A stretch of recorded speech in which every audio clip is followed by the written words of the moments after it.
The phone rang at exactly 11:47 p.m., and Victoria knew something was wrong. Not because of the late hour, but because of the silence that followed when she answered.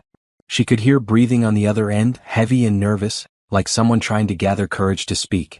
Her heart started beating faster as she sat up in bed, looking at the empty space beside her where her husband Richard should have been. "Hello," she whispered again, gripping the phone tighter. "Victoria, I'm sorry to call so late." The voice belonged to Sarah, her best friend from college. But Sarah sounded different, sad, almost scared. "I need to tell you something, and I don't know how to say it." Victoria's stomach dropped. She had been married to Richard for 8 years, and lately something felt different.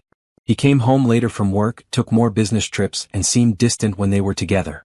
She had pushed these thoughts away, telling herself she was being paranoid. But now, sitting in their big empty house at midnight, she knew her worst fears were about to come true. "What is it, Sarah?" Victoria asked, her voice barely above a whisper. "I saw Richard tonight. At the Plaza Hotel downtown." Sarah paused, and Victoria could hear her taking a deep breath. "He wasn't alone, Victoria. He was with Stella Morrison." Stella Morrison. The name hit Victoria like a punch to the stomach. Everyone knew who Stella Morrison was, the tall, blonde supermodel who appeared on magazine covers and walked runways in Paris and Milan. She was everything Victoria wasn't. Tall where Victoria was average height, blonde where Victoria had beautiful dark skin and natural black hair, famous where Victoria was just a regular person trying to make her small interior design business work. "Are you sure it was him?" Victoria asked, even though she already knew the answer. Sarah wouldn't call her at midnight unless she was absolutely certain. "I'm sure, honey." They were holding hands and... Sarah's voice broke. They were kissing. "I'm so sorry, Victoria. I didn't want to tell you over the phone, but I couldn't let you find out another way." Victoria set the phone down on the bed and stared at the wall. The beautiful bedroom she had decorated with so much love and care suddenly felt like a prison. The expensive furniture Richard had bought, the artwork they had chosen together, the photos of their wedding day, everything seemed to mock her now. She picked up the phone again. "How long have you known?" she asked. "This is the first time I've seen them together, I swear," Sarah said quickly. But Victoria, they looked comfortable. Like they'd been together for a while. After hanging up, Victoria sat in the darkness for hours. She thought about all the signs she had ignored.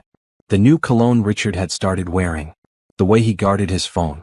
The mysterious credit card bills for expensive restaurants she had never been to. The business trips that seemed to happen more and more often. When Richard finally came home at 3 a.m., Victoria was still awake, sitting in the living room with all the lights off. She heard his car in the driveway, heard him trying to be quiet as he opened the front door. She listened to his footsteps on the stairs, heading to their bedroom. Part of her wanted to confront him right then, but another part of her, the part that still hoped this was all a terrible mistake, wanted to pretend she was asleep. "Victoria?" Richard's voice came from the bedroom doorway. "Are you awake?" She didn't answer. She heard him moving around the room, getting ready for bed. The man she had loved for 10 years, married for 8, was living a lie. And now she was living it too. The next morning, Victoria woke up on the couch. Her neck hurt, and her eyes were swollen from crying. Richard was already gone, another early meeting, according to the note he left on the kitchen counter. The same excuse he had been using for months. Victoria made coffee with shaking hands and sat at the kitchen table, staring at her phone. She knew what she had to do, but she wasn't ready. How do you ask your husband if he's cheating on you? How do you destroy your marriage with a single question? She spent the day cleaning the house, something she did when she was nervous. She organized closets, scrubbed bathrooms, and vacuumed carpets that were already clean. Anything to keep her hands busy and her mind occupied. But every time she stopped moving, the images came back. Richard holding hands with Stella Morrison. Richard kissing another woman. Richard choosing someone else. When Richard came home that evening, Victoria was waiting for him in the kitchen. She had spent an hour getting ready, putting on makeup to hide the fact that she had been crying, choosing an outfit that made her feel confident. If she was going to have the most important conversation of her marriage, she wanted to look strong. "Hey, beautiful," Richard said, kissing her cheek like he did every day. Like nothing had changed. Like he hadn't been living a double life. "How was your day?" "We need to talk," Victoria said, her voice steadier than she felt. Richard's smile faded. He set down his briefcase and looked at her carefully. "About what?" "About Stella Morrison." The change in Richard's face was immediate. The color drained from his cheeks and his mouth opened slightly, like he was trying to think of what to say. For a moment, Victoria hoped he would deny it, hoped he would look confused and ask her what she was talking about. But instead, he closed his eyes and sat down heavily in one of the kitchen chairs. "How did you find out?" he asked quietly. Those 5 words destroyed 8 years of marriage. Victoria had been holding on to a tiny hope that this was all a misunderstanding, that Sarah had been wrong, that Richard would laugh and explain everything. But his question confirmed her worst fears. "So it's true," she said, more to herself than to him. Richard looked up at her, and for the first time in months, he looked like the man she had married. Sad, guilty, and completely lost. "Victoria, I can explain." "Explain what?" "That you're having an affair with a supermodel? That you've been lying to me for months? That our marriage means nothing to you?" Victoria's voice was getting louder, all the hurt and anger she had been holding back for the past day finally coming out. "It's not that simple," Richard said, running his hands through his hair. "I never meant for this to happen. I met Stella at a charity event 6 months ago and we started talking and—" "6 months?" Victoria interrupted. "You've been cheating on me for 6 months?" Richard stood up and tried to reach for her, but Victoria stepped back.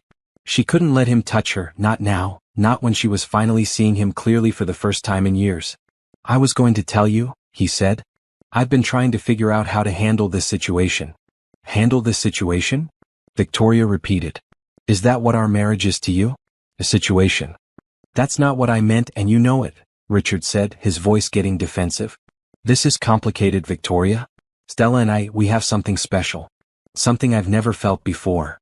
Each word was like a knife in Victoria's heart. She had loved this man completely, had built her entire life around their relationship, had dreamed of growing old with him. And now he was standing in their kitchen, telling her that he had found something special with someone else.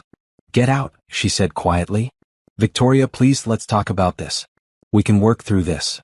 "Get out," she screamed, surprising herself with the volume of her voice. "Get out of my house, get out of my life, and go be with your supermodel girlfriend." Richard stared at her for a long moment, and Victoria could see him making a decision. She could see the exact moment when he chose Stella Morrison over 8 years of marriage, over the woman who had loved him unconditionally, over the life they had built together. "I'll pack some things and stay at a hotel tonight," he said. "We'll talk when you've had time to calm down." "Don't you dare tell me to calm down," Victoria said, her voice deadly quiet. "And don't bother packing. I'll have your things sent to you. I never want to see you in this house again." After Richard left, Victoria collapsed on the kitchen floor and cried until she had no tears left. The house felt huge and empty around her. Everything reminded her of him, of them, of the life she thought they had been building together. She had never felt so alone in her entire life. The divorce lawyer's office smelled like leather and disappointment. Victoria sat across from Patricia Reynolds, one of the best divorce attorneys in the city, trying to explain her situation without breaking down. It had been a week since Richard moved out, and Victoria hadn't heard from him once. No phone calls, no text messages, no attempts to fix their marriage. It was as if 8 years together meant nothing to him. "Mrs. Williams, I understand this is difficult," Patricia said, her voice gentle but professional. "But I need you to tell me everything about your financial situation. Your husband is a successful businessman, and we need to make sure you get what you're entitled to." Victoria nodded, pulling out the folder of documents she had spent days gathering. Bank statements, investment accounts, property deeds, business records, the paperwork of a life she was now dismantling piece by piece. "Richard owns Williams Construction," Victoria began. "He started the company 5 years ago and it's been very successful. We own our house, which is worth about $2 million. We have joint savings accounts, and Richard has several investment portfolios." Patricia made notes as Victoria spoke, occasionally asking questions about specific assets or accounts. It was surreal, reducing 8 years of marriage to a list of possessions to be divided. "What about your own income?" Patricia asked. "I have a small interior design business," Victoria said, feeling embarrassed. "I make maybe $30,000 a year on good years. I've been focusing on supporting Richard's career, helping him entertain clients, managing our household." "That's actually very good for our case," Patricia said. "You sacrificed your own career advancement to support your husband's success. The court will take that into consideration." Victoria's phone buzzed with a text message. She glanced at it and felt her stomach turn. It was a link to a gossip website, sent by her friend Sarah. The headline read, "Construction millionaire Richard Williams and supermodel Stella Morrison, New York's hottest new couple." The article included photos of Richard and Stella at expensive restaurants, walking hand in hand down Fifth Avenue, getting into Richard's luxury car. In every photo they looked happy and carefree. Richard was smiling in a way Victoria hadn't seen in years. The article talked about their whirlwind romance, and speculated about when they might get engaged. "Mrs. Williams, are you all right?" Patricia asked, noticing Victoria's expression. Victoria showed her the article. Patricia read it quickly, her professional mask slipping slightly to show anger. "This is actually helpful for our case," Patricia said. "It establishes a clear timeline for the affair and shows your husband's lack of discretion. But I know this must be incredibly painful for you." Painful didn't begin to describe it. Victoria felt like she was watching her husband's life continue without her, like she had been erased from his story. The man in those photos wasn't the same person who had promised to love her forever. Or maybe he was exactly the same person, and Victoria had just been too blind to see it. Over the next few weeks, Victoria learned things about her husband that shocked her.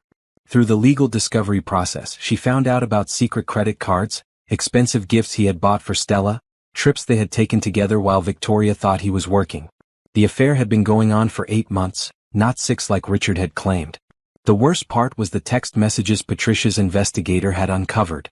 Messages between Richard and Stella that showed how little he thought of his marriage, how eager he was to start a new life.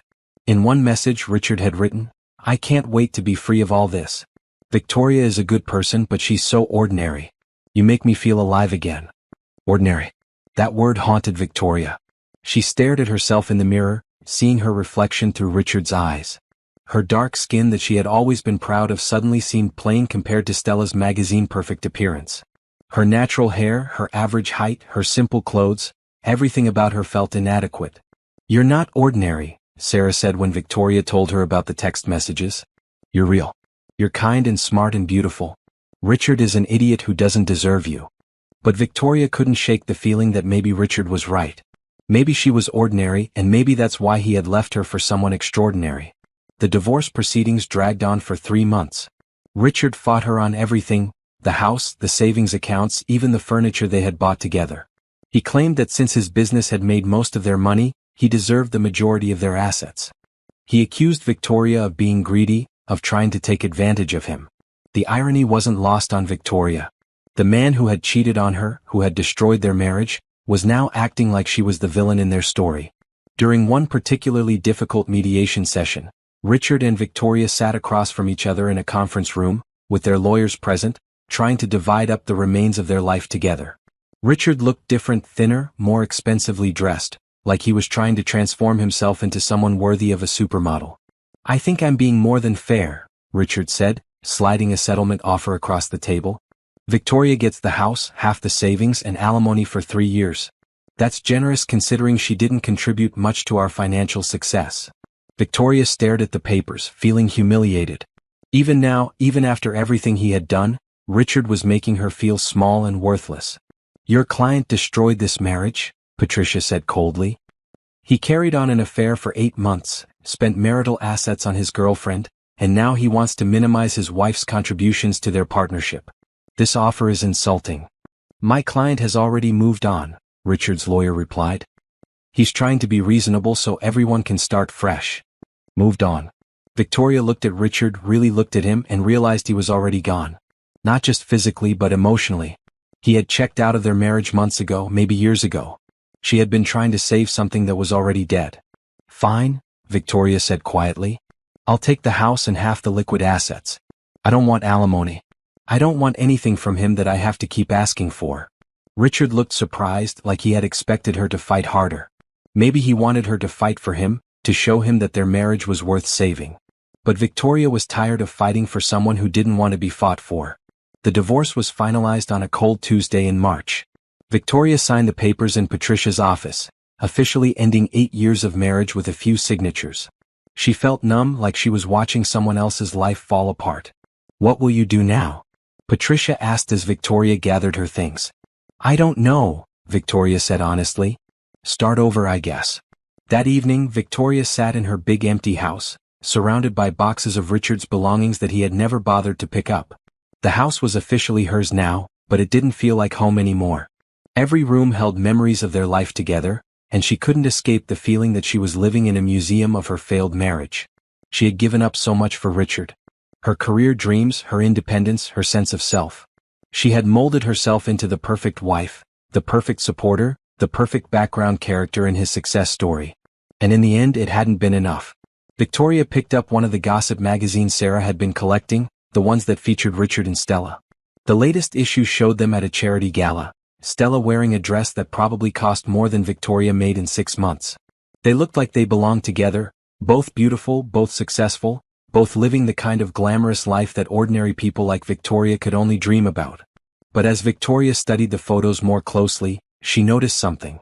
Richard's smile looked forced, and his eyes had a tired quality she recognized from the last months of their marriage. Stella was beautiful, but she was also holding onto Richard's arm like she was afraid he might disappear. Maybe their perfect relationship wasn't as perfect as it looked. Still, it didn't matter. Richard had made his choice and Victoria had to live with the consequences. She was 32 years old, divorced, and completely alone for the first time in over a decade.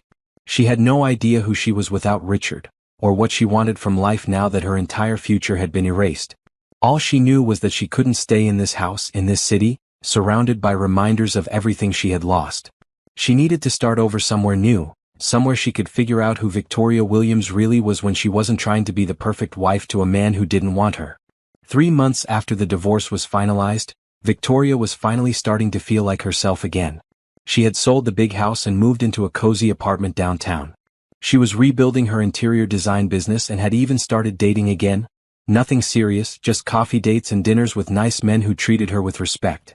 But on a sunny Thursday morning in June, everything changed again. Victoria woke up feeling sick to her stomach. At first, she thought it was the seafood she had eaten the night before, but when the nausea continued for 3 days straight, she began to suspect something else. She sat on her bathroom floor, staring at the pregnancy test in her hands, watching as 2 pink lines appeared. Pregnant. Victoria's hands shook as she set the test down on the counter. This couldn't be happening. She and Richard had been trying to have children for years with no success. They had seen fertility specialists, tried treatments, spent thousands of dollars and countless hours hoping for a baby that never came. It had been one of the biggest strains on their marriage. And now, 3 months after their divorce, when Victoria was finally starting to rebuild her life, she was pregnant with Richard's child. She made an appointment with her doctor for the next day, hoping against hope that the home test was wrong. But Dr. Martinez confirmed what Victoria already knew. "Congratulations," Dr. Martinez said with a smile. "Based on your last period, I'd say you're about 8 weeks along." 8 weeks. Victoria did the math in her head. The baby had been conceived in April, just a few weeks after the divorce was finalized. It must have happened during one of the last times she and Richard had been together, when they were still trying to work things out. "Mrs. Williams, is everything all right?" Dr. Martinez asked, noticing Victoria's pale face. "I'm divorced," Victoria said quietly. "My ex-husband doesn't know about this." Dr. Martinez nodded understandingly. "That's a difficult situation. Have you thought about whether you want to tell him?" Victoria hadn't thought about anything except the shock of being pregnant. But now, sitting in the doctor's office, she tried to imagine calling Richard with this news. He was living his new life with Stella, appearing in magazines and at social events. They looked happy together, or at least they looked like they were trying to be happy. A baby would complicate everything. Richard would have to be involved in their child's life, which meant Victoria would have to see him regularly for the next 18 years. She would have to watch him continue his relationship with Stella, maybe even watch them get married and have children of their own. She would forever be connected to the man who had broken her heart. "I need to think about this," Victoria told Dr. Martinez. "Of course. But I do need to tell you something else." Dr. Martinez looked at Victoria's chart again. "I'd like to schedule you for an ultrasound next week. Based on your symptoms and the size of your uterus, I suspect you might be carrying multiples." "Multiples?" Victoria repeated. "Twins, possibly triplets. It's not uncommon, especially for women your age who have had fertility treatments in the past." Victoria drove home in a daze. One baby was overwhelming enough, but twins or triplets? How could she possibly handle multiple children on her own? Her interior design business was just starting to recover, and she was still figuring out how to live as a single woman. She wasn't ready to be a single mother, let alone a single mother of multiple babies. That night, Victoria called Sarah. "Are you going to tell Richard?" Sarah asked after Victoria explained the situation. "I don't know," Victoria said. Part of me thinks he has a right to know. But another part of me thinks he gave up that right when he chose Stella over our marriage. What does your heart tell you? Sarah asked. Victoria was quiet for a long moment. My heart tells me that Richard hurt me more than I ever thought possible. My heart tells me that he called me ordinary and threw away 8 years of marriage for a woman he barely knew. My heart tells me that he doesn't deserve to be part of this. But what about the baby? Don't they deserve to know their father? That was the question that kept Victoria awake at night. She thought about her own childhood, growing up with both parents who loved her. She thought about the family she had always dreamed of having with Richard, the children they had tried so hard to conceive, the nursery they had planned but never created. The ultrasound appointment arrived faster than Victoria wanted. She lay on the examination table, nervous about what she might see on the screen. Dr. Martinez moved the ultrasound wand over Victoria's belly, studying the monitor intently. Well, Mrs. Williams, Dr. Martinez said with a big smile, you're having quadruplets. Quadruplets. Victoria stared at the screen, trying to make sense of what she was seeing. 4 babies. 4 healthy babies, Dr. Martinez confirmed. This is quite rare, especially conceived naturally. You're very lucky. Lucky. Victoria didn't feel lucky. She felt terrified. 4 babies meant 4 times the responsibility, 4 times the expense, 4 times the sleepless nights. How could she possibly handle 4 children on her own? But as she watched the 4 tiny heartbeats flickering on the monitor, something shifted inside her. These babies were hers. They were the family she had always wanted, even if they were coming in a way she had never expected. They were her chance to start over, to build something beautiful from the wreckage of her marriage. I'd like to print out some pictures for you, Dr. Martinez said. And we'll need to start planning for a high-risk pregnancy. Quadruplets require special care. Victoria took the ultrasound pictures home and stared at them for hours. 4 babies. 4 little miracles that she and Richard had created together during their last attempt at reconciliation. These children were the product of love, even if that love hadn't been enough to save their marriage. She thought about calling Richard, imagining his reaction to the news. He would be shocked, maybe even pleased. Richard had always wanted children. But then what? Would he expect to be involved in their lives? Would he want shared custody? Would he bring Stella around Victoria's children? The thought of Stella Morrison holding her babies, of Richard playing happy family with another woman and Victoria's children, made her feel sick. These babies were hers. She had carried them, she would raise them, she would love them unconditionally. Richard had made his choice when he chose his new life over their marriage. Victoria made a decision that would change everything. She wouldn't tell Richard about the babies. She would raise them alone, give them all the love and attention they deserved, and protect them from the pain of having a father who might abandon them the way he had abandoned her. It wasn't an easy decision, and Victoria knew it might not be the right one. But it was her decision to make. She was no longer the woman who had shaped her entire life around Richard's needs and wants. She was going to be a mother, and her children's well-being came first. Victoria quit her interior design business and spent the next few months preparing for her new life. She sold her apartment and moved to a small town 2 hours away from the city, where nobody knew her story and nobody would ask questions about her baby's father. She found a cute house with a big backyard and started thinking about how to support herself and 4 children. She had always been good at baking. It was a hobby she had enjoyed during her marriage, though Richard had never paid much attention to her cakes and cookies. But in her new town, Victoria discovered that the local bakery had closed down, leaving the community without a place to buy fresh bread and pastries. Victoria saw an opportunity. She used part of her divorce settlement to open a small bakery, working long hours to get it ready before the babies arrived. She hired a local woman named Mrs. Patterson to help her, and slowly but surely Victoria's Fresh Start Bakery became a gathering place for the community. You make the best chocolate chip cookies I've ever tasted, Mrs. Patterson said one afternoon as they worked together in the kitchen. And these pregnancy cravings of yours are creating some interesting new recipes. Victoria laughed, rubbing her growing belly. At 6 months pregnant, she was huge. Carrying quadruplets was like carrying a small watermelon, and she was constantly tired and uncomfortable. But she was also happier than she had been in years. I never thought I'd be a baker, Victoria said. But I love this. I love creating something that makes people happy. What about the baby's father? Mrs. Patterson asked gently. Will he be involved? Victoria had grown close to Mrs. Patterson over the past few months, but she still hadn't told anyone the complete truth about her situation. Their father isn't in the picture, she said simply. It's just going to be me and the babies. Mrs. Patterson nodded without judgment. Well, you're not really alone. This whole town is going to help you raise these children. That's what small communities do. Victoria felt tears in her eyes. For the first time since her divorce, she felt like she belonged somewhere. She had built something of her own, something that didn't depend on a man who might leave her. She was creating a life for herself and her children that was based on her own strength and talents. As her due date approached, Victoria sometimes wondered if she had made the right choice about Richard. But then she would think about how he had discarded their marriage, how he had called her ordinary, how he had chosen glamour over love. Her children deserved better than a father who might treat them as inconveniences in his perfect new life. Victoria was going to give her babies everything she had. Love, stability, and the knowledge that they were wanted and cherished. She might be doing it alone, but she wasn't going to let them down the way Richard had let her down. Victoria's new life in Millbrook was nothing like the luxurious existence she had shared with Richard, but it was entirely her own. The small town of 3,000 people felt like a different world from the city she had left behind. Here, people knew each other's names, children played safely in the streets, and the biggest excitement was the annual Harvest Festival. Victoria's Fresh Start Bakery had become the heart of the community faster than she had ever imagined. Every morning, she arrived at 5 a.m. to start the ovens, despite being 7 months pregnant with quadruplets. Mrs. Patterson worried about her constantly.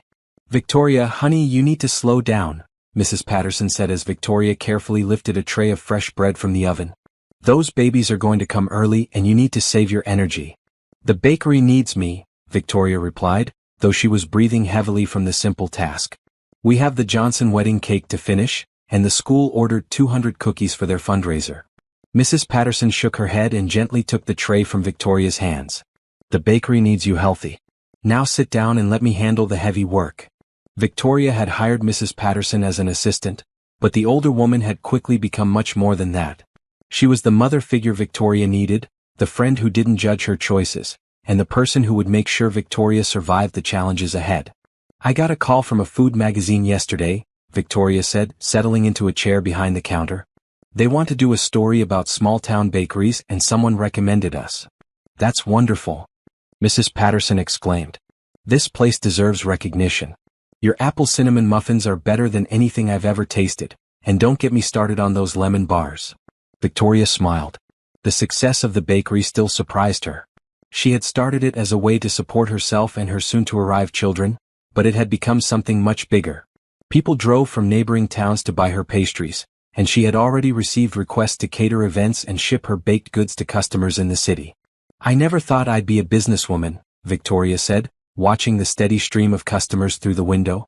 "When I was married to Richard, I thought my job was to support his career. I never imagined I could build something like this on my own."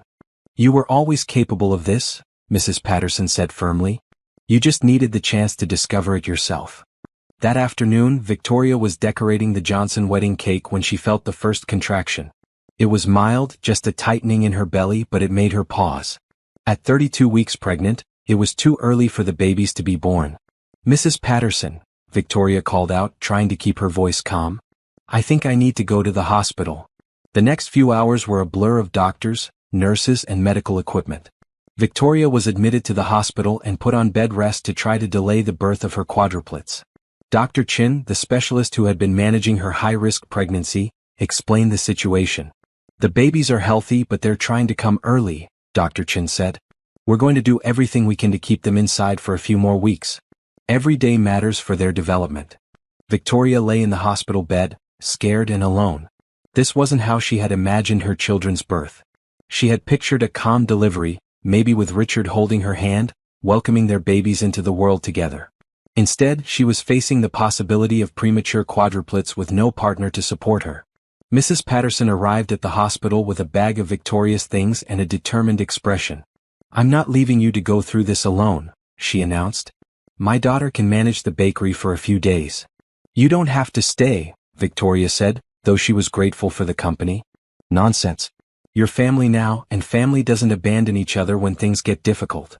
Over the next week, Victoria managed to delay the birth. The hospital bed rest was boring and uncomfortable, but it gave her time to think about her future. She had made it this far on her own, building a new life and a successful business. Soon, she would be responsible for 4 tiny lives that would depend on her completely. Sometimes, late at night, Victoria wondered what Richard was doing. Was he happy with Stella? Did he ever think about their marriage, about the life they had planned together?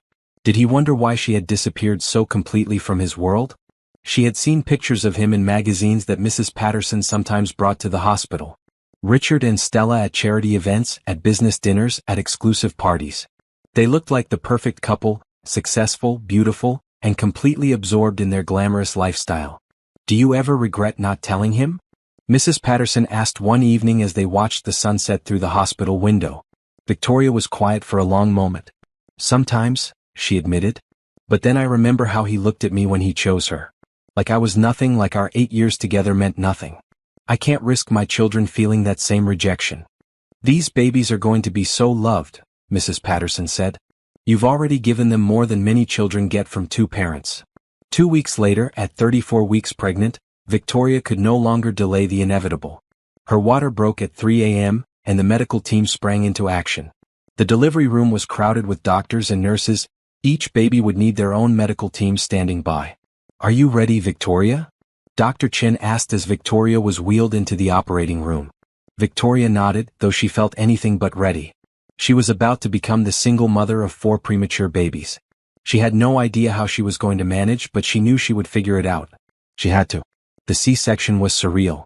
Victoria was awake but numb from the waist down, listening to the medical team work efficiently around her. She heard the first cry, then the second, then the third and fourth. 4 healthy cries from 4 healthy babies. 4 beautiful girls, Dr. Chen announced. They're small but strong. Victoria heard each baby cry, and tears streamed down her face. After years of trying to have children with Richard, after the heartbreak of infertility treatments and failed attempts, she was finally a mother. Not just to 1 baby but to 4.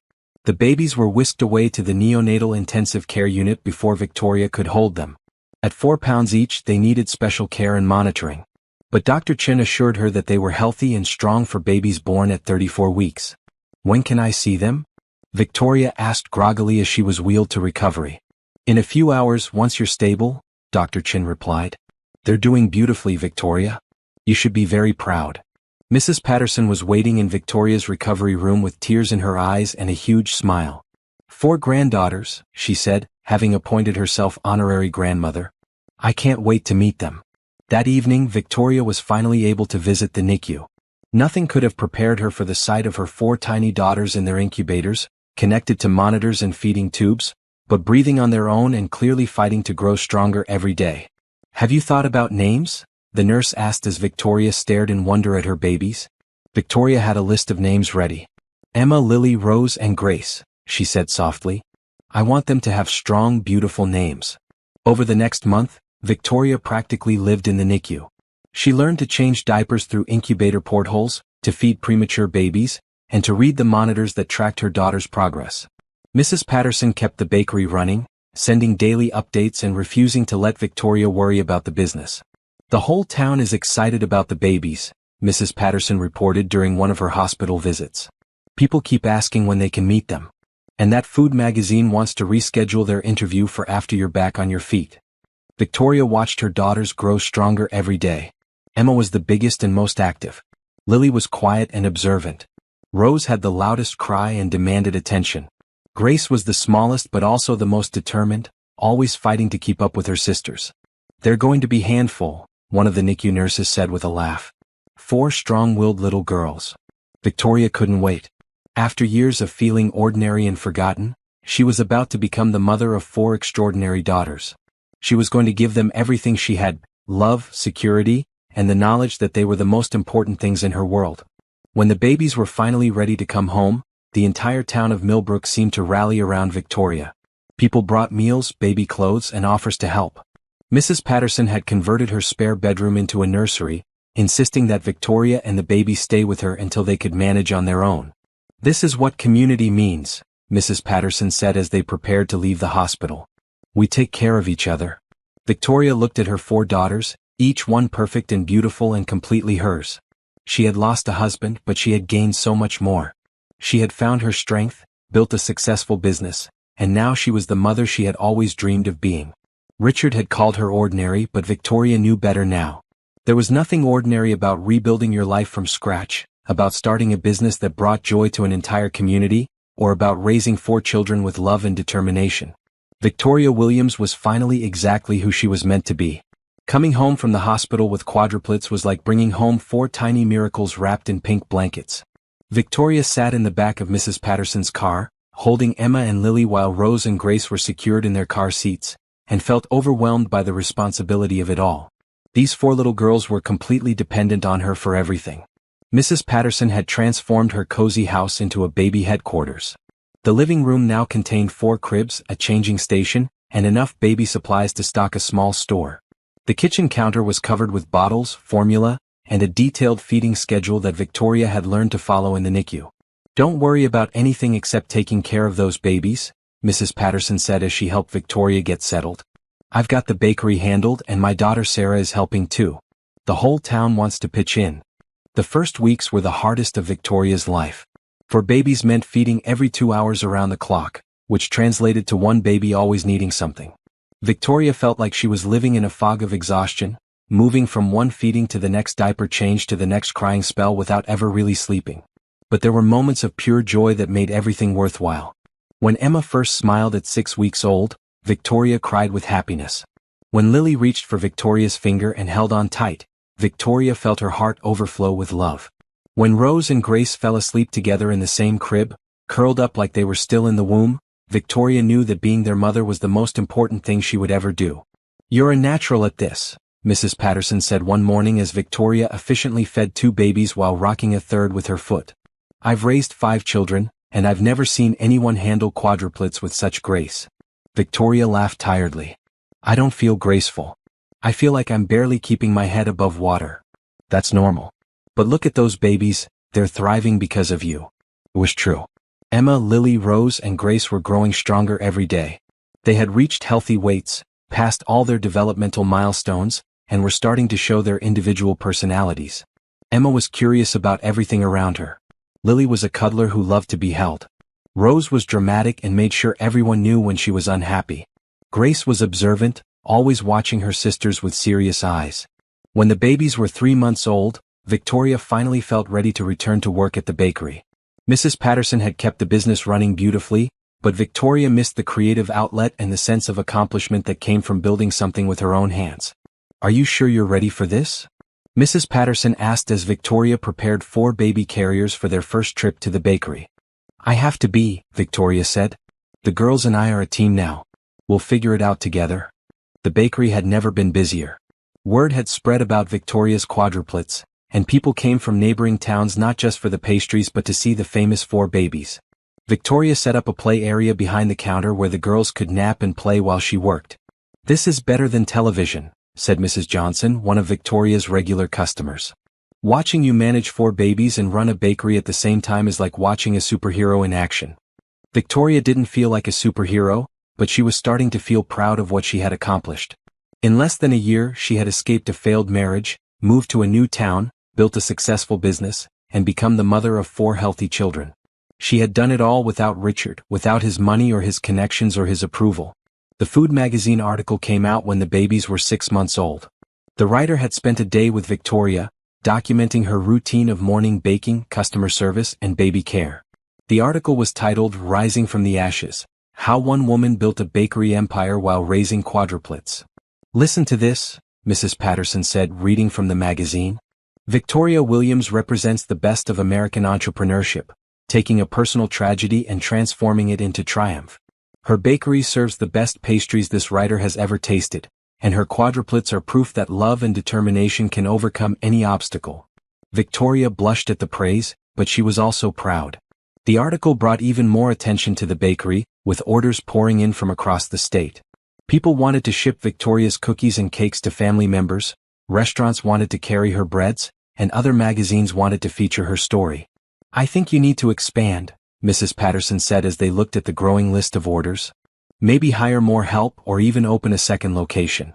Victoria considered the idea as she watched her daughters playing in their carriers. Emma was trying to grab Rose's toy, Lily was babbling happily to herself, and Grace was studying the ceiling fan with intense concentration. These girls were her priority, but they were also her motivation to succeed. "What if we started shipping nationwide?" Victoria suggested. "We could build a website, hire a few more bakers, and turn this into something really big." Over the next year, Victoria's Fresh Start Bakery grew into Victoria's Fresh Start Company.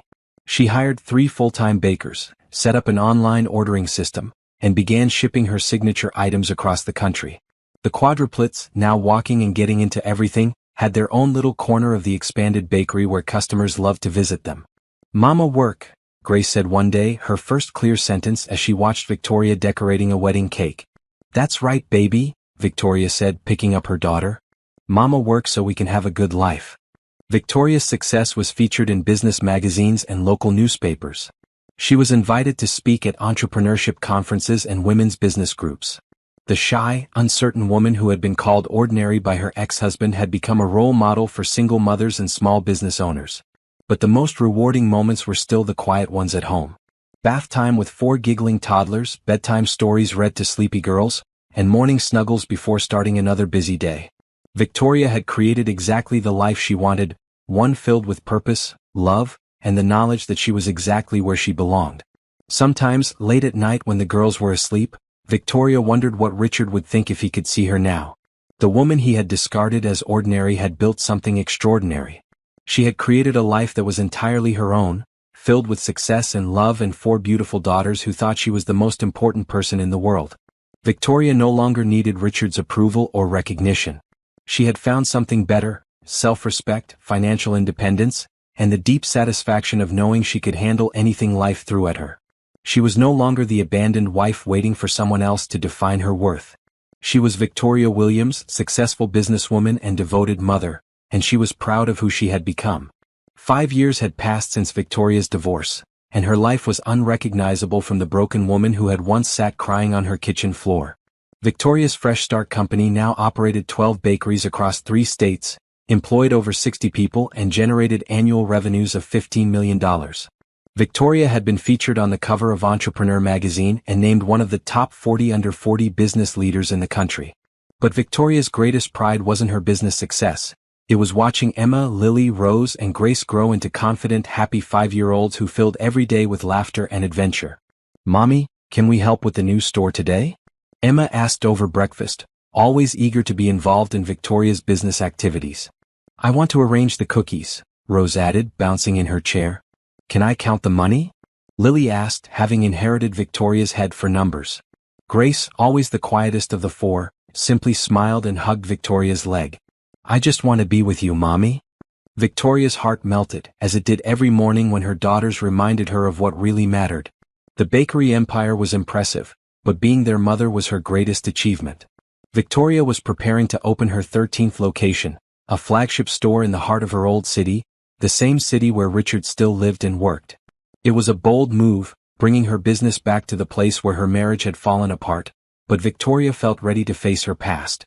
Mrs. Patterson, now Victoria's business partner and the girls' beloved grandmother figure, worried about the decision.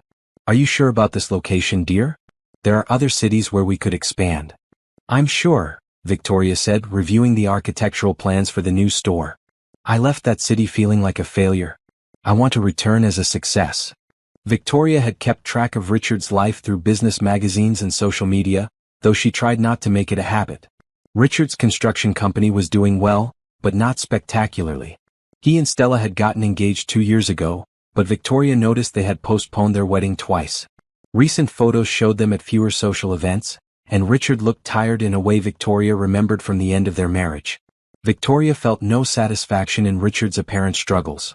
She had moved beyond anger and hurt to a place of indifference. Richard was part of her past, but he had no place in her future or in her daughters' lives. The grand opening of Victoria's Fresh Start flagship was scheduled for a Saturday in September. Victoria had planned a celebration with live music, free samples, and activities for children. The local media was covering the event, and Victoria had invited several business leaders and city officials. She was putting the finishing touches on a display of her signature items when Mrs. Patterson approached with a concerned expression. "Victoria, I think you should see this," Mrs. Patterson said, holding out a newspaper.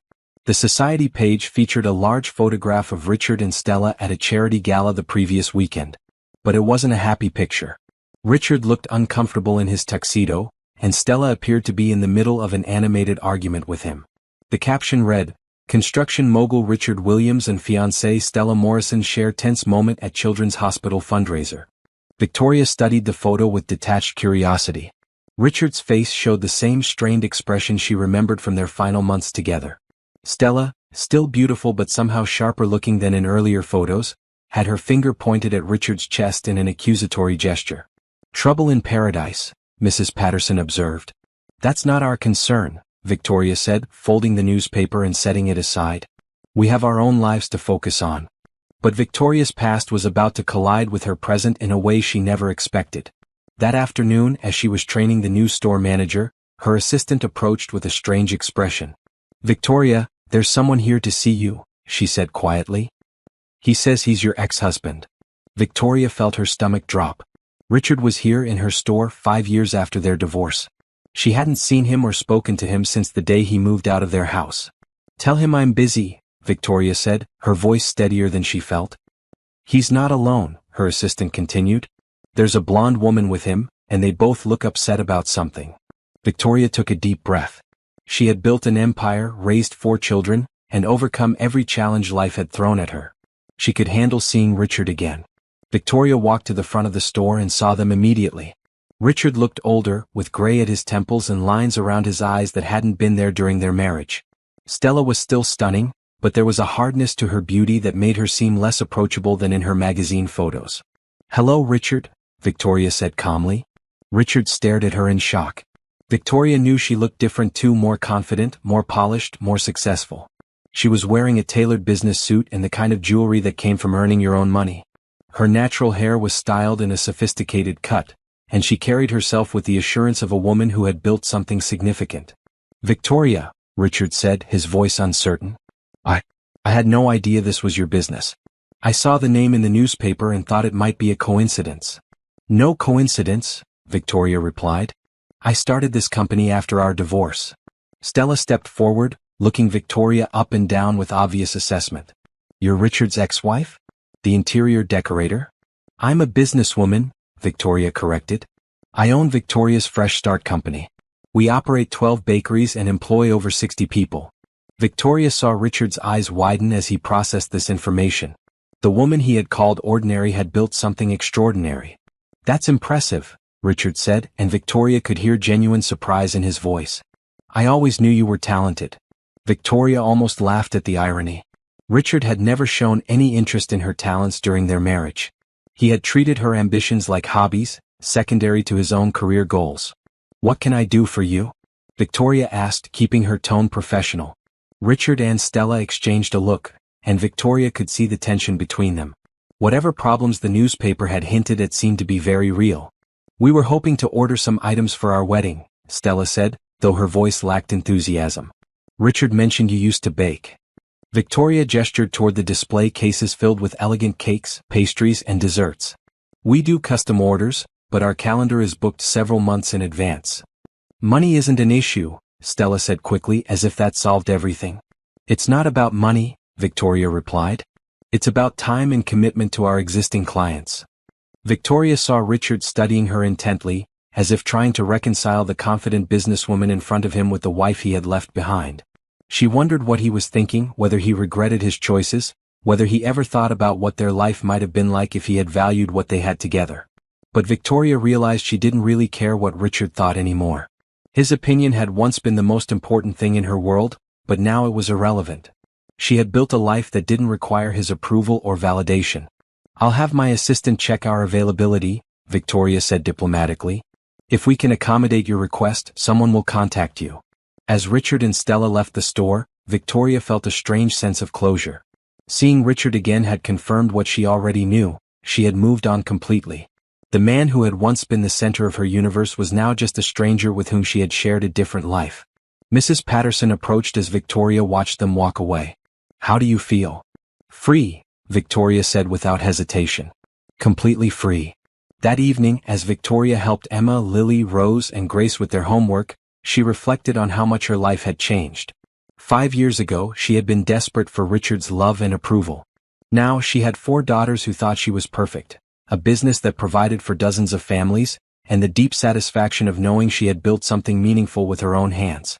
Victoria had learned the most important lesson of all: she didn't need anyone else to complete her. She was already whole, already enough, already extraordinary in every way that mattered. On a crisp morning in October, Victoria was reviewing quarterly reports when her assistant brought in the day's mail. Among the usual business correspondence and customer letters was an elegant cream-colored envelope addressed in formal calligraphy to Ms. Victoria Williams. Victoria recognized the expensive paper immediately, the kind used for high-end wedding invitations. Her heart skipped a beat as she opened the envelope, though she already suspected what she would find inside. Mr. Richard Williams and Miss Stella Morrison request the pleasure of your company at their wedding celebration on Saturday, November 15th, at the Grand Ballroom of the Metropolitan Hotel. Victoria stared at the invitation, feeling a mixture of emotions she couldn't quite identify. After 5 years together, Richard and Stella were finally getting married. The postponements and delays were over, and they were ready to make their relationship official. Mrs. Patterson walked into Victoria's office and immediately noticed her expression. "What's wrong, dear?" Victoria handed her the invitation without saying a word. Mrs. Patterson read it quickly, then looked at Victoria with concern. "Why would they invite you to their wedding?" Mrs. Patterson asked. "That seems unnecessarily cruel." "I don't think it's meant to be cruel," Victoria said slowly. "I think it's Richard's way of trying to show me that he's moved on, that he's happy with his choice." Victoria studied the invitation more carefully. The wedding was being held at the most expensive hotel in the city, with a guest list that probably included hundreds of business associates and society figures. It was exactly the kind of glamorous event that Richard had always loved, the kind of celebration that would be featured in magazines and talked about for months. "You're not seriously considering going, are you?" Mrs. Patterson asked. Victoria was quiet for a long moment. The smart thing would be to throw the invitation away and forget about it. She had built a wonderful life without Richard, and attending his wedding would serve no purpose except to satisfy curiosity. But another part of Victoria was intrigued by the idea. For 5 years, she had been the woman who disappeared after her divorce, the ex-wife who had quietly faded into the background while Richard moved on with his glamorous new life. Nobody in their old social circle knew what had become of her. "What if I did go?"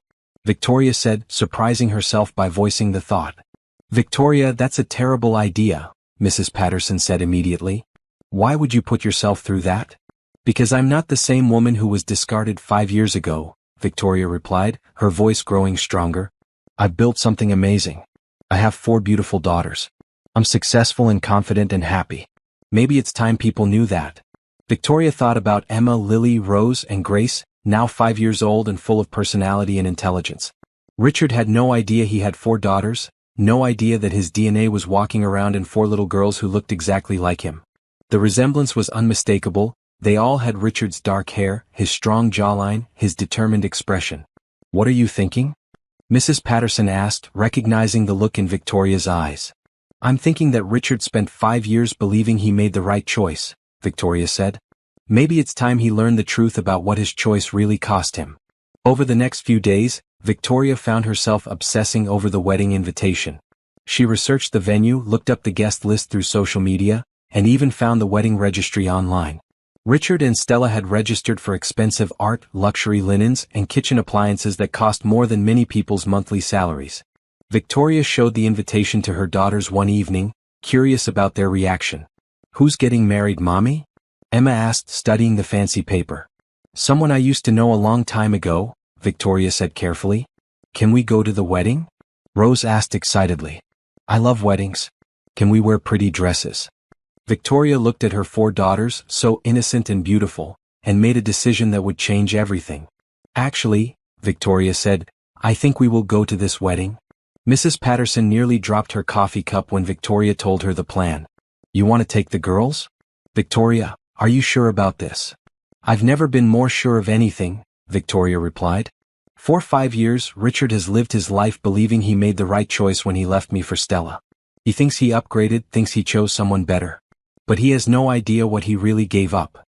Victoria began planning her appearance at Richard's wedding with the same attention to detail she brought to her business ventures. She would attend not as the broken ex-wife seeking revenge, but as the successful woman who had built an extraordinary life from the ashes of her marriage. First, she needed the perfect outfits. Victoria took the girls shopping at the most exclusive children's boutique in the city, selecting identical dresses in soft pink that would photograph beautifully and make the girls look like little angels. For herself, she chose an elegant burgundy dress that was sophisticated without being flashy, expensive without being ostentatious. Why are we getting such fancy dresses, Mommy? Lily asked as Victoria arranged for the dresses to be tailored perfectly. Because sometimes it's important to look our very best, Victoria explained. We're going to a special event where we want to make a good impression. Victoria also arranged for transportation that would make an impact. Instead of driving her practical SUV, she hired a luxury limousine for the day. She wanted to arrive at Richard's wedding in style with her 4 daughters, showing everyone exactly what Richard had unknowingly lost. The more Victoria thought about her plan, the more excited she became. This wasn't about revenge or causing drama. This was about truth. Richard deserved to know he had 4 children, and her daughters deserved to know they had a father, even if he had forfeited the right to be part of their lives. I still think this is a mistake, Mrs. Patterson said as Victoria finalized the arrangements. What if seeing Richard confuses the girls? What if it opens up questions you're not ready to answer? The girls are old enough to understand basic truths, Victoria replied. And they're smart enough to see that their father chose a different life. But they also deserve to see that their mother is strong and successful and not ashamed of the choices she made. Victoria spent the week before the wedding preparing herself mentally for the confrontation. She practiced what she would say to Richard when he saw the girls, how she would explain their presence, how she would handle Stella's reaction. But most importantly, she prepared herself to walk into that ballroom with her head held high, knowing that she had nothing to apologize for and everything to be proud of. The night before the wedding, Victoria tucked Emma, Lily, Rose, and Grace into bed and read them their favorite story. As she looked at their faces, so trusting and innocent, she felt a moment of doubt about her plan. Mommy, are you excited about the wedding tomorrow? Grace asked sleepily. Yes, baby, Victoria said, smoothing Grace's hair. Tomorrow is going to be a very important day for all of us. Victoria knew that attending Richard's wedding would change everything. Once Richard saw the girls, there would be no going back to their separate lives. The truth would be out and Victoria would have to deal with the consequences. But Victoria was no longer the frightened, abandoned wife who had hidden from conflict. She was a successful businesswoman, a devoted mother, and a woman who had learned to stand up for herself and her children. If Richard wanted to be part of their lives, he would have to prove he deserved that privilege. And if he didn't, well, Victoria and her daughters would continue to thrive without him, just as they had for the past 5 years. Either way, tomorrow would be the day that Richard Williams learned the true cost of the choice he had made 5 years ago. The morning of Richard's wedding dawned bright and clear, as if the universe was setting the stage for the most important day of Victoria's post-divorce life. She woke early before Emma, Lily, Rose, and Grace, and spent a few minutes in quiet reflection, gathering her courage for what lay ahead. Victoria had barely slept the night before, alternating between confidence in her decision and moments of pure terror about what she was about to do. But as she watched the sunrise through her bedroom window, she felt a sense of calm settle over her. This was the right thing to do for her and for her daughters. Good morning, beautiful girls, Victoria said as she woke each of her daughters with gentle kisses. Today is our special day. The girls were excited about wearing their fancy dresses and riding in a limousine, though they didn't fully understand the significance of where they were going. Victoria had told them they were attending a wedding where they might meet some people from her past, but she hadn't explained that one of those people was their father. Victoria helped each girl with her hair, creating soft curls that framed their faces perfectly. Emma, always the leader, stood still while Victoria worked. Lily asked a dozen questions about the wedding. Rose danced around the room, unable to contain her excitement. Grace watched everything with her serious, observant eyes. You all look like princesses, Victoria said as she stepped back to admire her daughters in their matching pink dresses. The most beautiful princesses in the world. Victoria's own preparation took longer than usual. She wanted to look perfect, not to impress Richard, but to show him exactly what he had lost. She chose jewelry that she had bought for herself with money from her business, styled her hair in an elegant updo that showed off her natural beauty, and applied makeup that enhanced rather than hid her features. When Victoria looked in the mirror, she saw a woman who bore little resemblance to the broken wife Richard had left behind.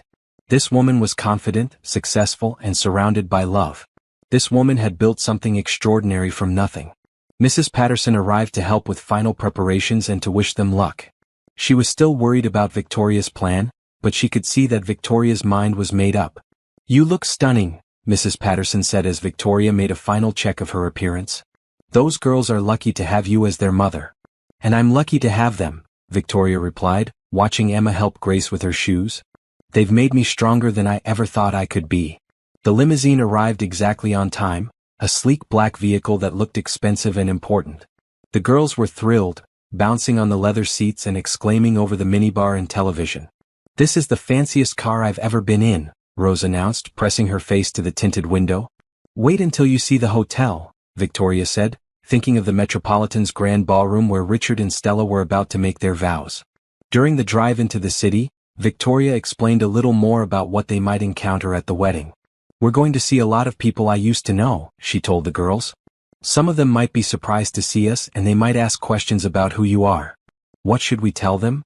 Emma asked, always practical. "Tell them the truth," Victoria said. "Tell them you're my daughters, and that we're here because we were invited."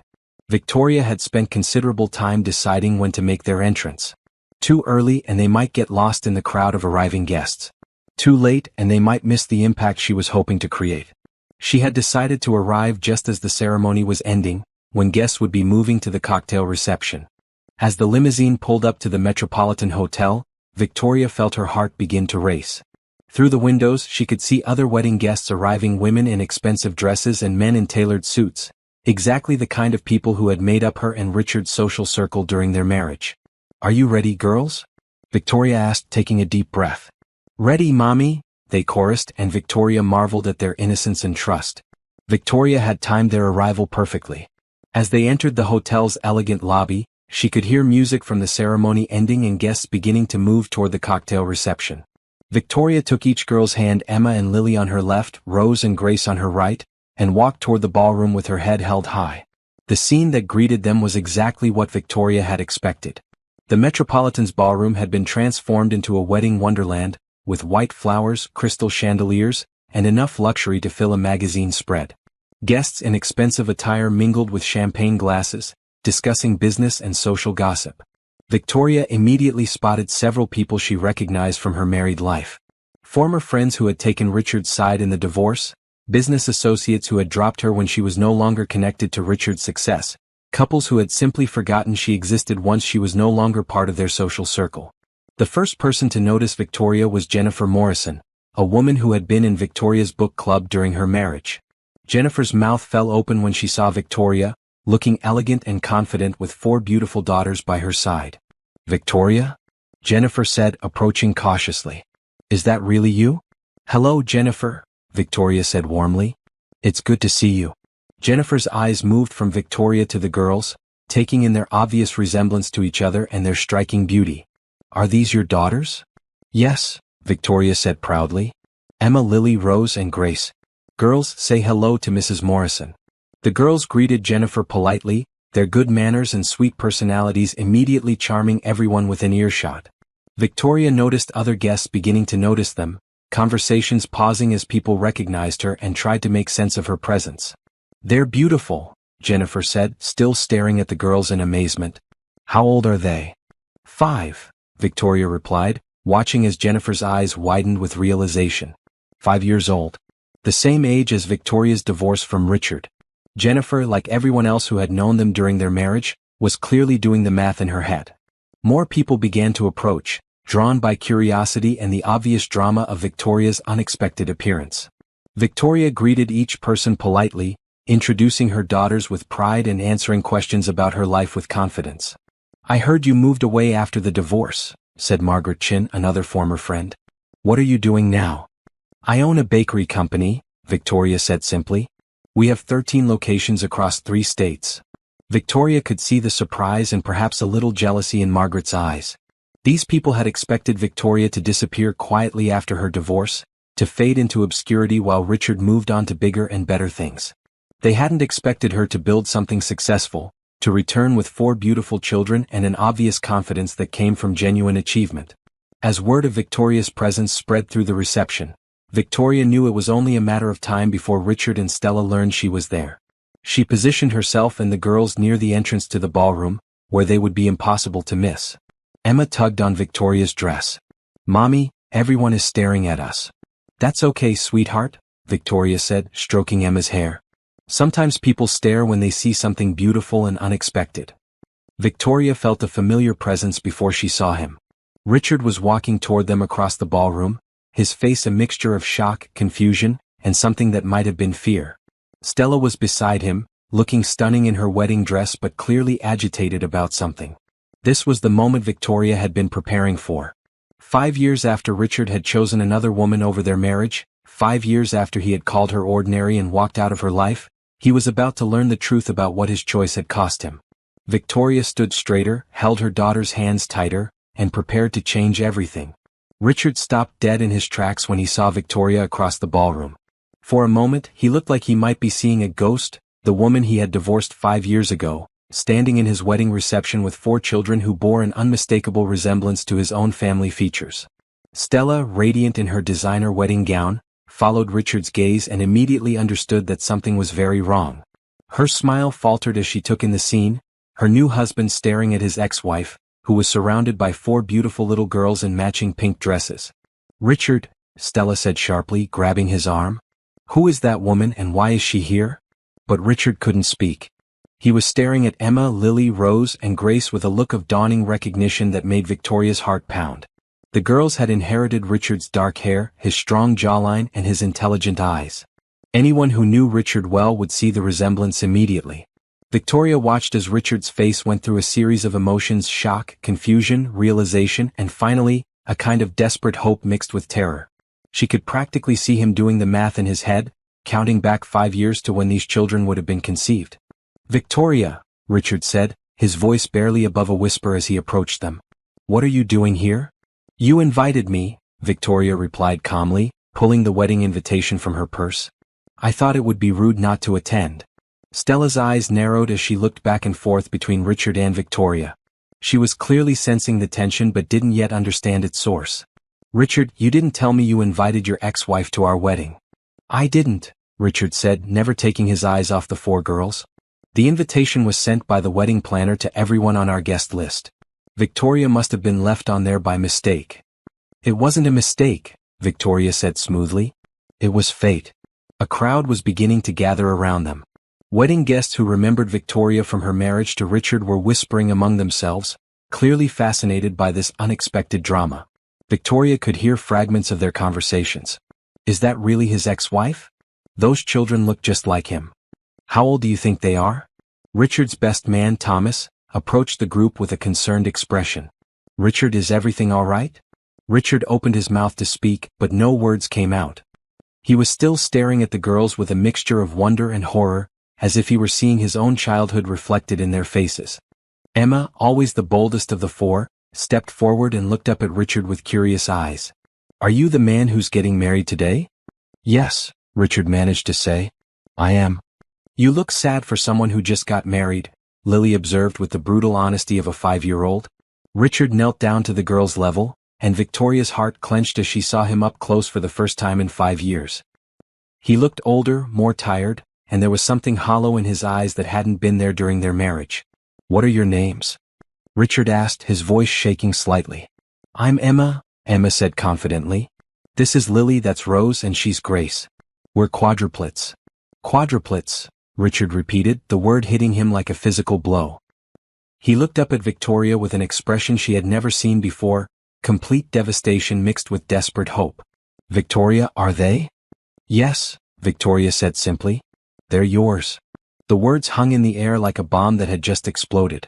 Stella gasped and stepped backward, her beautiful wedding dress rustling as she stared at the girls with new understanding. The gathered wedding guests fell silent, absorbing the magnitude of what they had just witnessed. "That's impossible," Stella said, her voice rising. "Richard, tell me that's impossible." Richard stood slowly, his legs seeming unsteady beneath him. "When?" he asked Victoria. "When were they born?" "February 15th, 6 years ago," Victoria replied. "About 8 weeks after our divorce was finalized." Victoria watched as Richard's face crumpled with the realization of what this meant. These children had been conceived during their last attempt at reconciliation, during the brief period when they had tried to save their marriage before he chose Stella instead. "You were pregnant," Richard said, his voice filled with anguish. "You were pregnant when we got divorced and you didn't tell me." "You made your choice," Victoria said calmly. "You chose Stella over our marriage, over our family, over everything we had built together. I wasn't going to let you hurt my children the way you hurt me." Stella's face had gone white beneath her wedding makeup. "Richard, how could you not know you had children?" "Because I didn't know," Richard said, his voice breaking. Victoria, how could you keep this from me? These are my daughters. No, Victoria said firmly. They're my daughters. You gave up any claim to them when you walked out of our marriage for another woman. Rose, who had been watching the adults with growing concern, tugged on Victoria's dress. Mommy, why is everyone upset? Did we do something wrong? Victoria immediately knelt down and gathered all 4 girls close to her. No, babies, you didn't do anything wrong. You're perfect and I love you more than anything in the world. The tenderness in Victoria's voice and the obvious love between her and her daughters seemed to break Richard completely. Tears began streaming down his face as he watched his ex-wife comfort the children he had never known existed. Victoria, please, Richard said, reaching toward the girls. Let me talk to them. Let me explain. Explain what? Victoria asked, standing and putting herself between Richard and her daughters. That you chose a glamorous lifestyle over the family you already had? That you called their mother ordinary and threw away 8 years of marriage for someone you barely knew? The wedding guests were now openly staring, some of them recording the confrontation on their phones. This was the kind of drama that would be talked about for years, the society wedding that became a public revelation of family secrets. Stella, who had been silent during this exchange, suddenly found her voice. I can't do this, she said, her voice high and strained. Richard, I married you thinking you were free, thinking your past was behind you. I didn't sign up to be a stepmother to 4 children. Stella, please, Richard said, turning to his new wife with desperation. We can work this out. Work this out. Stella laughed bitterly. Your ex-wife just showed up at our wedding with your quadruplets.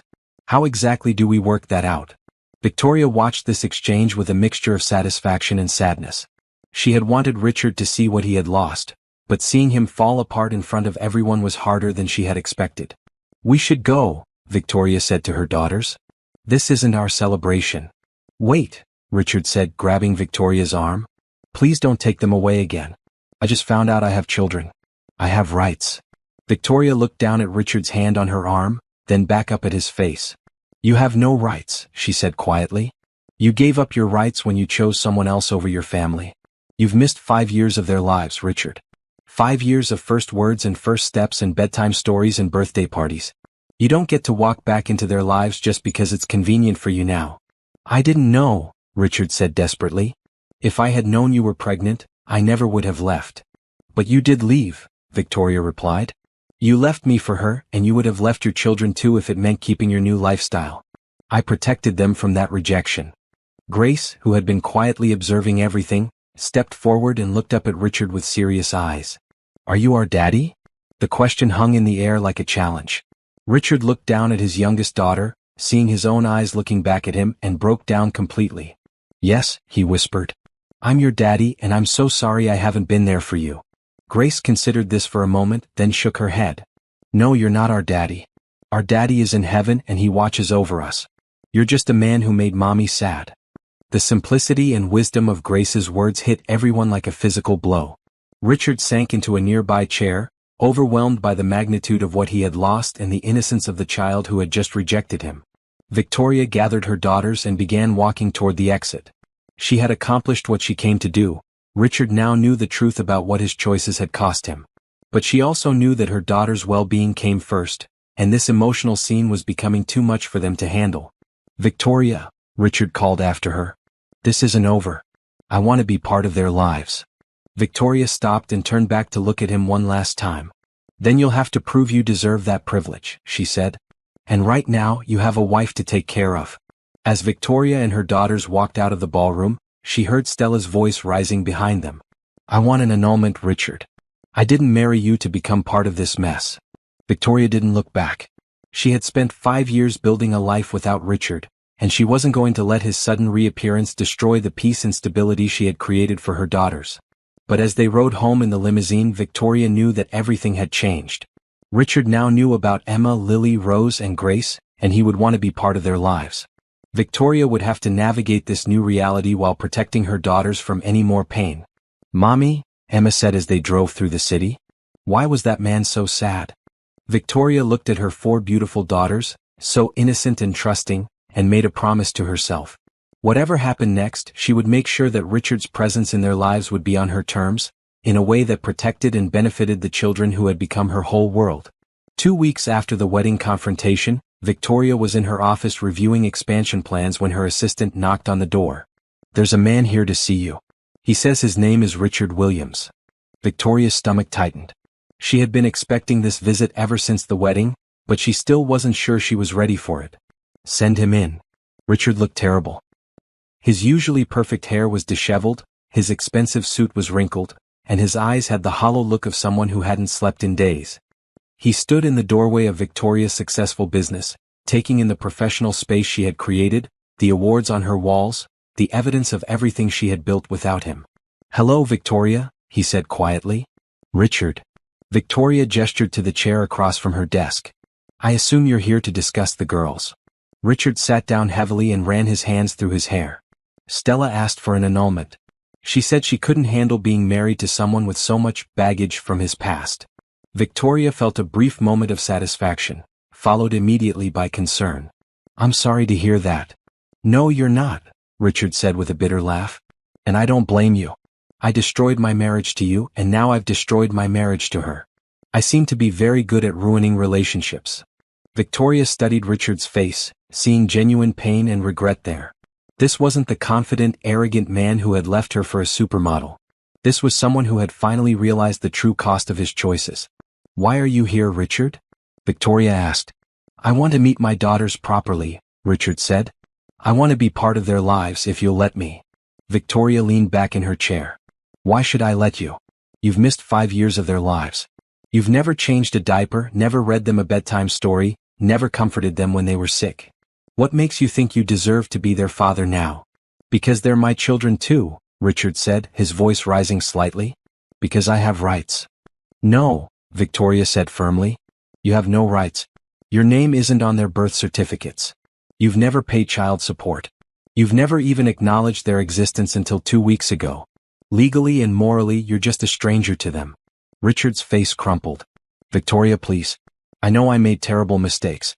I know I hurt you in ways I can never take back. But these children are innocent. They shouldn't have to pay for my failures." Victoria was quiet for a long moment, thinking about Emma, Lily, Rose, and Grace. They were happy, well-adjusted children who had never felt the absence of a father because Victoria had worked so hard to give them everything they needed. But she also knew that someday they would have questions about their biological father, and she wanted to be able to give them honest answers. "If I were to consider letting you meet them properly," Victoria said slowly, "it would be on my terms, at my pace, and only if I believe it's in their best interest." Richard nodded eagerly. "Whatever you think is best. I just want a chance to know them." "First, you need to understand something," Victoria continued. "These girls have a father figure in their lives. His name is James Morrison, and he's been dating me for the past year. He loves them and they love him. You would not be replacing him." Richard's face darkened with jealousy. "Who is he?" "He's a pediatrician," Victoria said. "He's kind, patient, and wonderful with children. He treats Emma, Lily, Rose, and Grace like they're his own daughters, and he's never once tried to replace you because, to him, you were never really there to begin with." The mention of another man in Victoria's life clearly stung Richard, but Victoria didn't care. She had moved on, found love again, and built a family that included people who actually showed up for her and her children. "Second," Victoria continued, "if you want to be part of their lives, you need to prove that you're committed for the long term. Not just when it's convenient, not just when you're feeling guilty, but through homework help and soccer games and teenage drama and everything else that comes with being a parent." "I want that," Richard said. "I want all of it." "Third, you need to go to therapy. You need to figure out why you make such destructive choices in your relationships, and you need to become the kind of person who can be trusted with children's hearts." Richard nodded. "I'll do whatever it takes." Victoria looked at this broken man who had once been her husband, who was the biological father of her children, and felt something she hadn't expected: pity. Richard had chosen glamour over love, excitement over stability, and now he was alone with nothing but regrets. "I'll think about it," Victoria said finally. "But Richard, if I do decide to let you into their lives and you hurt them or disappoint them or treat them like they're less important than your career or your social life, I will make sure you never see them again. Do you understand?" "I understand," Richard said quietly. After Richard left, Victoria sat in her office thinking about the conversation. Part of her wanted to protect her daughters from any possibility of disappointment. But another part of her knew that they deserved the chance to know their biological father, even if that relationship would be complicated. That evening, Victoria talked to James about Richard's visit. James Morrison was everything Richard wasn't: steady, reliable, and completely devoted to Victoria and her daughters. He had proposed to Victoria 3 months ago, and they were planning a quiet wedding in the spring. "What do you think I should do?" Victoria asked as they watched Emma, Lily, Rose, and Grace playing in the backyard. "I think you should trust your instincts," James said, putting his arm around Victoria. "You've protected those girls and raised them beautifully for 5 years. You'll make the right decision for them now. Are you worried about another man being in their lives?" Victoria asked. James smiled. "Victoria, I fell in love with you knowing you had 4 children from a previous relationship. I chose to love them as my own. If their biological father wants to be part of their lives, and if that's what's best for them, then I support that completely." This was why Victoria loved James. He was secure enough in himself and in their relationship to put the children's needs first, even if it meant sharing their affection with someone else. Over the next few weeks, Victoria watched Richard carefully. She saw him start therapy, saw him turn down social invitations to focus on personal growth, saw him ask thoughtful questions about child development and parenting. Slowly, very slowly, she began to believe that his desire to know his daughters might be genuine. 6 months later, Victoria arranged the first supervised visit between Richard and his daughters. They met at a neutral location, a family restaurant where the girls would feel comfortable and Victoria could observe how Richard interacted with them. "Girls," Victoria said as they sat down at the table, "I want you to meet someone. This is Richard, and he's your biological father." Emma, now 6 years old and even more confident than before, studied Richard with serious eyes. "Are you the man who made Mommy sad?"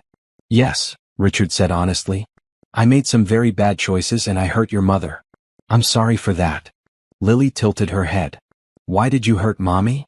Richard looked at Victoria, who nodded encouragingly. She had told him that honesty at an age-appropriate level was important. "Because I thought I wanted different things," Richard said carefully. "But I was wrong about what was important."